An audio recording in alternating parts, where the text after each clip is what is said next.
Alors salut à toutes et à tous, c'est Damab, on se retrouve pour une toute nouvelle vidéo. Donc on continue dans cette série de vidéos qui a été tournée du coup le 18 juillet pour prévoir du coup ces vacances d'été. Et donc pour cette nouvelle vidéo, je voulais vous présenter du coup, commencer à vous parler de la collection de mes véhicules et vaisseaux de l'univers de Star Wars en Lego. On reviendra étape par étape dans une nouvelle série que vous découvrirez sûrement dans ces semaines à venir et mois à venir, c'est-à-dire la série des rétro reviews ou les rétro sets. Je sais pas encore comment je vais la nommer, qui parlera du coup des sets dans l'ordre chronologique, de mes sets dans l'ordre chronologique. Évidemment, si j'obtiens des sets qui sont plus anciens que ceux qui seront déjà sortis, je les ferai en priorité.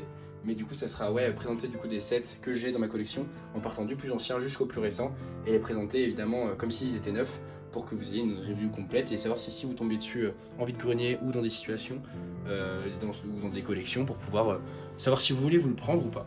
Alors, avant de parler de cette version-là, donc les rétro reviews, j'aimerais du coup vous présenter quand même toute ma collection de vaisseaux en général, que vous puissiez voir à peu près ce que j'ai, parce que je sais que ça plaît beaucoup, hein, c'est comme pour ma collection de figurines, ça vous a beaucoup plu.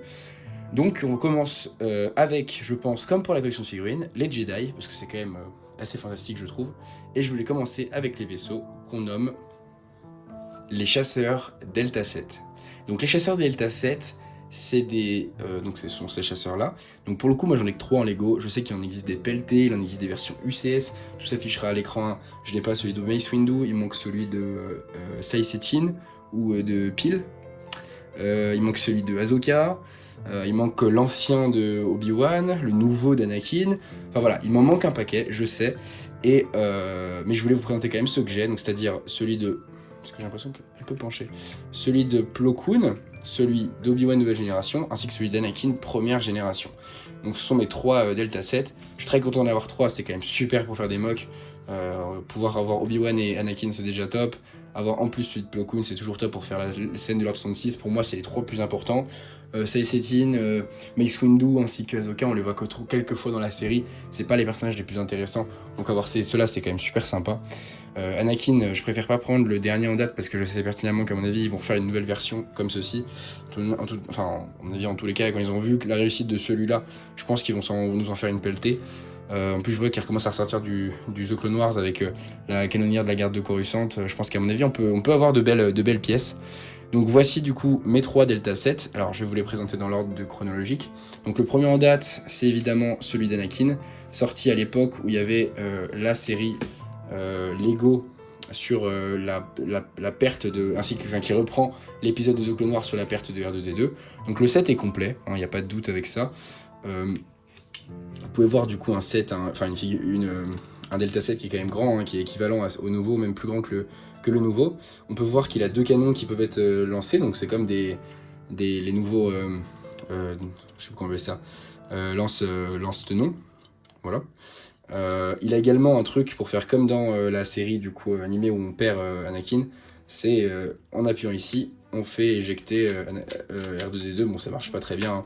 Je vais pas vous mentir, le système est un peu bancal. Je pense qu'il faudrait l'huiler, même si on huile pas des Lego, mais vous avez compris. Mais voilà, bref, c'était un système pour pouvoir faire éjecter R2-D2, ça n'a pas forcément bien fonctionné. Voilà, on a un R2-D2 d'ailleurs, j'en profite pour vous le montrer. R2-D2 première génération version The Clone Wars, donc avec la tête grise. Voilà. Également, on a le Anakin général de The Clone Wars avec les gros yeux, vraiment la figurine de base. Qui d'ailleurs a été retravaillé récemment, enfin pas récemment, mais dans certaines boîtes avec le même corps, mais avec des têtes plus accurate avec la série. Mais on n'a jamais eu ce fameux général avec la vraie couleur bleue que je rêverais d'avoir un jour entre mes mains. Donc voici du coup cette itération. On peut voir qu'il a quand même 2 réacteurs, il a quand même la pale qu'on peut retrouver, pas dans le nouveau, mais dans toutes les versions à peu près équivalentes. Les 2 réacteurs, les 3 pieds qui sont quand même assez iconiques, qui ont toujours été repris. Voilà. Donc voilà, c'est une très belle pièce à mes yeux, hein. Je saurais pas vous dire c'est quel set, mais évidemment ça s'affichera à l'écran avec des exemples du vrai. Alors je vais vous le mettre comme ça pour qu'on puisse les comparer, que vous puissiez voir avec le vrai. Voilà, donc pour moi c'est une très belle tour de force de la part de chez Lego avec le petit logo de la République à gauche, vraiment très sympathique. Donc ça c'est celui d'Anakin Skywalker. On peut retrouver également le logo là. Je pense qu'il devait également être de l'autre côté, mais pour le coup je l'ai pas retrouvé. C'est la seule pièce qui manquerait. Mais sinon le set est complet. Faut savoir que moi, si vous connaissez pas trop ma chaîne, faut savoir que j'ai eu une période où j'ai perdu beaucoup de mes Legos. Enfin mes Legos se sont retrouvés vraiment détruits. Et du coup j'ai dû passer par une séance de reconstruction de absolument tous mes sets il y a à peu près un an et demi je dirais, voire plus, hein, peut-être 2 ans finalement, 2 ans et demi, où j'ai reconstruit tous mes sets, hein, ça m'a pris des jours, des nuits, peut-être une année peut-être, enfin non, plutôt quelques mois, je dirais 6 mois, où tous les soirs je reconstruisais des sets et des sets et des kilos de sets, vraiment en boucle, hein, et c'était vraiment très agréable de pouvoir retrouver petit à petit, de voir mes stocks de pièces gigantesques, hein, je vous ferai une vidéo sur mes pièces détachées, se vider. Et donc là on va directement attaquer celui de Plo Koon, donc celui de Plo Koon que vous pouvez retrouver dans l'épisode 3 pendant l'Horde 66. Voilà, un set absolument à mes yeux magnifique, très hâte de le revoir reworké, alors ils l'ont pas annoncé, hein, mais de le voir retravailler avec un set comme ceci. Je sais qu'il y a pas mal de personnes qui les font sur internet, hein, qui font des customs et qui vendent même ceci. C'est très intéressant, hein. Je vous conseille, si ça vous intéresse vraiment, que vous avez le budget, de vous en procurer un, même si moi je trouve que cette version là est meilleure que l'ancienne, hein, enfin que la nouvelle. Je trouve que cette forme là un peu en mode incurvé vers le haut, c'était vraiment sublime. Voilà, je trouve vraiment parfait, hein, ce Delta 7. Alors moi il manque 2 pièces, hein, il manque les deux montées qui viennent là, on peut les voir. Mais sinon le set est complet, avec évidemment l'astromécano de Plo Koon, qu'on peut retrouver ici. Cette fois-ci pas de mécanisme d'éjection du droïde, mais voilà, très sympathique avec le Plo Koon. Alors ce n'est pas le Plo Koon du set, le Plo Koon du set a une tête molle, mais celui-ci c'est le Plo Koon je crois de... Alors c'est le bon corps, mais c'est pas la tête qu'il faut. Ça c'est la tête du canonnière de la 104e, je pense. Parce que voilà, c'est un corps qui est bien. Et d'ailleurs, ce qu'on peut remarquer, c'est que sous le Plo Koon, il y a un petit truc pour pouvoir s'éjecter.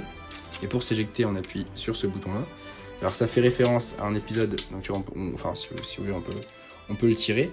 Mais ça fait référence à 2 choses. Ça fait référence à un épisode de The Clone Wars, mais également à un potentiel survie. Alors même si c'est impossible, mais une potentielle survie de Plo Koon dans Star Wars épisode 6, même si on le voit bien évidemment mourir, hein, dans l'an 66, mais voilà, il y a des théories de fans qui disaient que comme ils avaient fait ça dans Lego, même si c'est des conneries, hein, mais voilà, c'est une petite itération qui est pas mal je trouve. Donc voilà, on peut le faire survivre à l'an 66 grâce à ça. On a également la pale arrière, hein, blanche, complètement blanche, hein, qui reprend les couleurs, ce mélange blanc-bleu qui est vraiment sublime, hein. C'est vraiment un des meilleurs sets je pense en Delta 7, en chasseur stellaire qu'on a à l'heure actuelle, et je trouve vraiment magnifique. Voilà. Et enfin, du coup, mon dernier Delta 7, qui est celui-ci, qui est le dernier en date à l'heure actuelle, donc celui de Obi-Wan Kenobi, dans l'épisode 2, dans l'attaque des clones. Donc faut dire, hein, qu'en niveau détail et niveau ressemblance avec le vrai, il est quand même magnifique, même si on peut retrouver cette petite butte qui est pas forcément très accurate avec les vrais. Il est quand même magnifique, bien plus effilé et bien plus fin que les anciens, mais je trouve que ça lui fait un charme. Peut-être un peu dommage d'avoir ces gros trous sur les côtés, mais en même temps c'est un peu signe du Delta 7. Finalement c'est une très belle figurine, beaucoup trop de stickers à mes yeux par contre, il n'y a que des stickers de partout, c'est un peu chiant, mais sinon à part ça, si les stickers ne vieillissent pas comme mes 2 Delta 7, ça devrait bien se passer. On peut retrouver un R4 qui lui cette fois-ci n'est pas en figurine complète, alors il l'est dans le set, hein, on peut avoir notre R4 complet, mais pas sur le set, et c'est peut-être même mieux, parce que du coup on se trouve pas entaché de quelque chose. On a de quoi mettre 2 sabres laser, donc évidemment Obi-Wan n'en a qu'un. Les réacteurs sont très bien designés, je vous ai pas présenté sur celui de Plo Koon, d'ailleurs je crois qu'il en a qu'un seul, voilà, comme quoi il manquait bien d'autres pièces. Mais voilà, hein, c'est des anciens réacteurs. Là, ceux-là, ils sont vraiment bien travaillés. On peut retrouver du coup la forme iconique de ces réacteurs, et puis c'est un nouvel style de construction. Finalement, tout a été vraiment reworké, hein, dans sa façon d'être créé. Même la pale arrière et tout qui est assez fine. C'est une très belle œuvre, hein. Franchement, très honnêtement, c'est une très beau set. On peut voir les lance-tenons qui sont là, hein, qui sont fonctionnels, qui sont vraiment très bien incorporés. Ça, on dirait vraiment des canons. Et finalement, le corps de R2 se retrouve ici, enfin de R4. Je disais que je ne savais pas où il était. En effet, si je sais, il est ici. Donc finalement, même ils ont réussi à l'incorporer dans le set, ce qui est vraiment génial parce que ça permet de le transporter. Donc je disais une bêtise, hein, il est évidemment là. Et c'est pour ça d'ailleurs qu'il y a cette butte. Donc peut-être retravailler le set pour le faire disparaître la butte. Maintenant, bon, c'est pas vraiment très gênant. Et puis surtout, pouvoir embarquer le corps de R4, c'est quand même une super utilité. On peut retrouver dedans une figurine de Obi-Wan qui est retravaillée pour ressembler à celle du 2, donc avec les fameuses nouvelles capes qui sont intégrées directement sur la figurine. Je suis pas fan de cette nouvelle technique de la part de chez Lego, mais bon, c'est vrai que ça permet quand même des jolies figurines, mais c'est vrai que j'aurais bien aimé avoir en plus de cette technique une figurine qui soit avec une cape en tissu. Voilà, sachant qu'on sait que c'est possible, hein, c'est juste pour faire des coupes budgétaires. Et ça va me faire mal sur Fox qui va bientôt sortir en Lego, qui est, comme vous le savez, ma figurine préférée, et quand je l'aurai, je changerai la photo de profil de ma chaîne.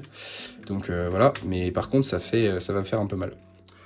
Pour ceux qui se demandent pourquoi je ne l'ai pas changé avec mon Fox version Decal, c'est parce que j'ai envie de mettre quand même en avant sur ma chaîne YouTube des figurines qui sont faites par Lego. Après, je pourrais peut-être le mettre si à un moment je me chauffe, mais il faudrait que je mette au moins la visière de Fox, la vraie, pour que ça corresponde.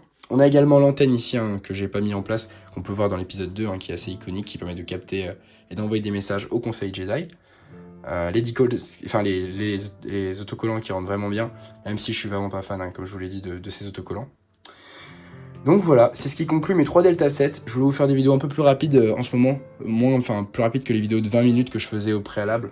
Là par exemple j'avais une vidéo avec quand même tous les chasseurs des Jedi et je me suis dit je vais plutôt en faire 2 parties avec les Delta 7 et les Zeta 2. Comme ça on sépare les 2 types de chasseurs. Même s'il n'y a pas que des Zeta 2 dans l'autre, il y a aussi une variante de l'Eta 2 pour Yoda. Mais voilà. En attendant donc cette vidéo, j'espère qu'elle vous aura plu. N'hésitez pas du coup à attendre dimanche prochain pour la vidéo sur les Zeta 2. Vous verrez, j'ai beaucoup plus de modèles pour le coup, donc ça prendra un peu plus de temps. En attendant, n'hésitez pas à me dire dans les commentaires ce que vous avez comme Delta 7 et si vous avez fait des customs. S'il y a des Delta 7 qui vous intéressent dans cette vidéo ou alors que vous aimeriez bien acheter parmi ceux que je n'ai pas. Donc voilà, en attendant j'espère que cette vidéo vous aura plu et que cette chaîne vous plaît. N'hésitez pas à vous abonner, à liker et à partager la chaîne surtout, ainsi que cette vidéo. Et je vous souhaite à tous de très bonnes constructions et joyeux Lego à tous. Allez, salut les gars.